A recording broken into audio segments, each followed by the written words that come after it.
I guess if you were working with a patient, how would you recommend someone sort of navigates this space if they're thinking, well, I don't actually even know how many how many calories or how much food I actually need to consume, and I understand protein's important and I have a vague idea of where you can get protein, but how much protein do I need?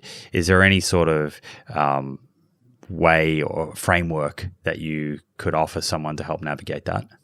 Sure. So broadly, recommendations for protein are 1 to 1.5 grams of protein per kilogram of body weight.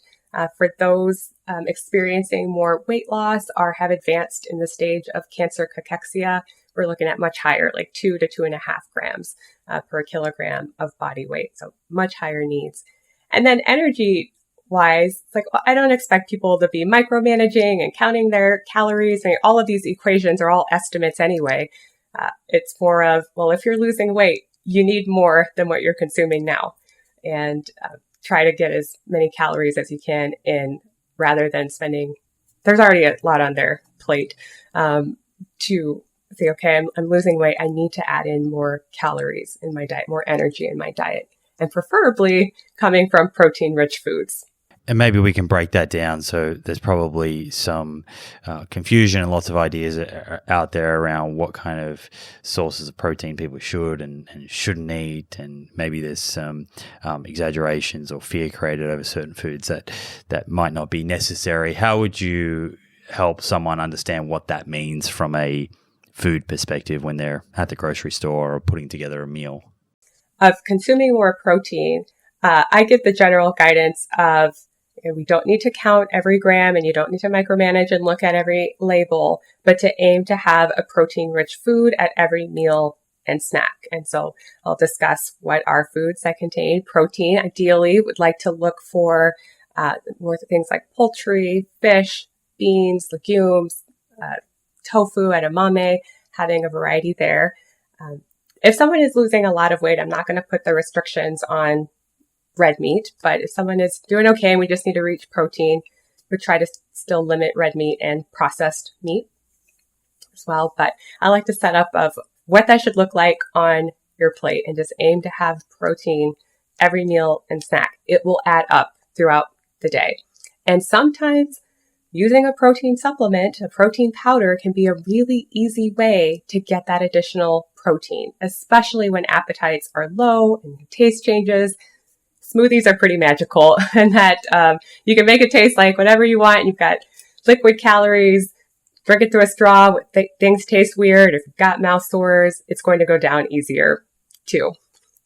So there is a lot of fear about using protein supplements. And I'm not trying to get you to be like a bodybuilder and having multiple protein supplements a day, but we're looking at this as a tool to really help you meet those higher protein needs. And this is a short-term strategy right now. Ultimately, when you are feeling better, appetite's better, we can rely more on foods, but it is okay to utilize these supplements in the short term to meet those nutrient needs. I think some of that fear that people may have around protein is information that they could have come across that suggests that eating more protein is going to increase IGF-1 levels, and then this increases risk of cancer. And I'm sure you've seen that. I'm sure people have sent you a message saying, in fact, should I restrict protein to limit my chance of getting cancer, or once I have cancer, to increase my chances of survival? How would you sort of recommend someone thinks about that area of science, and why is it that you take a bit of a different position where you say, well, actually, no, it's actually quite important to plan for and, if anything, emphasize protein in the diet during cancer treatment rather than restricting it? Right. So we look at mechanism-wise, sure, IGF-1 levels.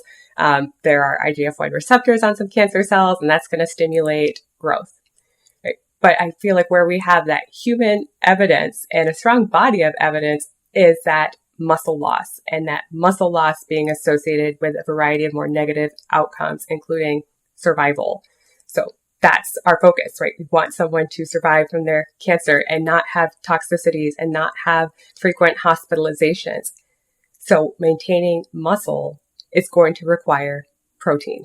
That's just the fact of it, is that we need that protein. And also, of course, we want to incorporate resistance training if we can. So it's outweighing that of, okay, yes, there's this mechanistic work or associations, but when we look at within the cancer population, we see that muscle loss is associated with a variety of negative outcomes. So we need to use nutrition to support maintaining your muscle. And that we also see in like cancer cachexia, a really advanced stage of malnutrition, the tumor is still growing, whether that individual is eating or not. It's an example that the cancer is going to get the fuel regardless of what you're doing with your diet. And it will often do it at the sacrifice of the individual. So I like to outweigh, like, yes, there's mechanism stuff, but let's look at what's actually happening in this population.